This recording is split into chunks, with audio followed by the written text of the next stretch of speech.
Les flâneries d'Autrac proposent 3 prestations, donc celle que je vous expliquais, la ferme d'animaux miniatures, mais également on propose toute une activité autour de l'âne, qui est vraiment axée autour de l'âne. Donc vous avez des balades, des randonnées avec un âne, ou même pour les toutes petites, toujours le même public des enfants, de faire un baptême de 3-4 minutes avec un âne. On a commencé avec 2 poneys, 2 Shetland, à aller sur les marchés. Ça a permis de nous faire connaître et ensuite est arrivé l'âne Pipo qui, au fur et à mesure, nous a fait grandir dans l'activité puisqu'on avait beaucoup de demandes de baptême à dos d'âne. Le but de l'association, c'est vraiment de permettre de montrer tous ces animaux aux personnes qui ne peuvent pas se déplacer. Mais ensuite, c'est aussi de faire découvrir la nature à travers les animaux. Donc on a des itinéraires qui sont sur une journée, sur une demi-journée, 3 jours et une semaine. Après, si les personnes veulent partir plus longtemps, là c'est eux qui préparent leur itinéraire. Mais au moins, nous avons beaucoup d'itinéraires qui sont proposés aussi bien sur Autrac que sur Landes, sur la Lannion. On emprunte aussi des chemins de VTT. En fait, pour tout ce qui est des activités, donc Marie-Pierre, mon épouse, a ce qu'on appelle un certificat d'aptitude par rapport aux animaux, qui est obligatoire pour pouvoir exercer certaines activités propres aux flâneries d'Autrac. Moi, de mon côté, j'étais dans l'obligation de passer des galops, surtout galop 5, parce que je fais aussi de l'attelage.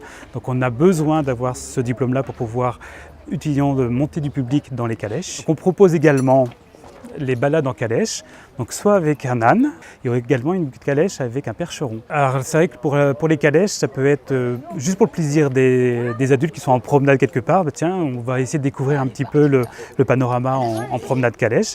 Sinon après, ça peut être aussi pour un mariage, ça peut être pour une festivité dans un village, fête de village ou comité des fêtes peut nous appeler aussi pour faire des balades dans leur petit village. On a une structure qui est itinérante, c'est-à-dire qu'on a un camion où l'on peut mettre une trentaine d'animaux, l'âne, la vache, les poules, les canards, tout ce qu'on peut trouver dans une ferme. On se déplace dans les centres commerciaux, dans les maisons de retraite, on se déplace dans les crèches, dans les écoles. Donc la particularité de la ferme miniature, c'est qu'elle est composée de différents enclos et à chaque enclos très modulable. 3 au maximum, qui correspond à chaque type d'animal. Donc on a la partie d'enclos pour la volaille, qui est un peu plus complexe parce qu'il faut protéger les animaux. On a fait le choix de ne pas couper les plumes des animaux, donc ils ont toujours la possibilité de s'envoler. Après on a un deuxième enclos où c'est plus par rapport à la vache, la chèvre, où il faut un peu plus de conséquents. Et le dernier, c'est où on met en place le mouton et l'âne. Le public visé avec les flâneries d'Autrac par rapport à la ferme d'animaux miniatures, c'est plus les enfants, car on cherche à leur faire découvrir, en fait c'est pédagogique de faire découvrir les animaux de la ferme. Donc en version miniature, c'est que c'est beaucoup plus facile pour eux pour les approcher. De voir une vache qui fait que 80 cm de hauteur, en sachant qu'elle est adulte, ça fait beaucoup moins peur que de voir la version originale, qui est beaucoup plus grande. Donc ça peut être aussi bien pour un anniversaire, mais ça peut être aussi pour les groupes, pour des centres de loisirs, des écoles. La particularité des enclos et de la ferme d'animaux miniatures, c'est que ça se met en place très rapidement.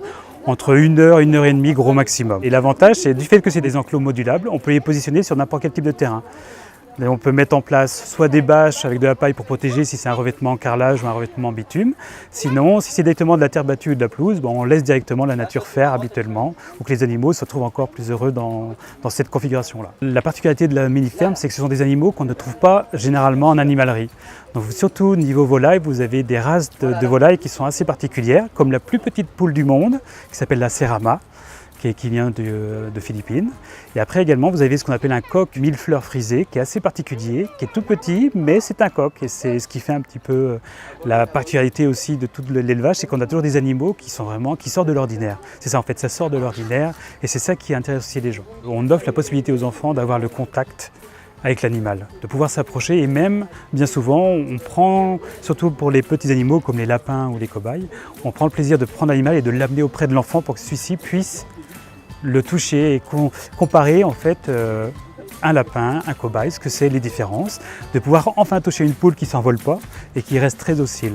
C'est ça qui fait la différence aussi avec la ferme des flâneries d'Autrac.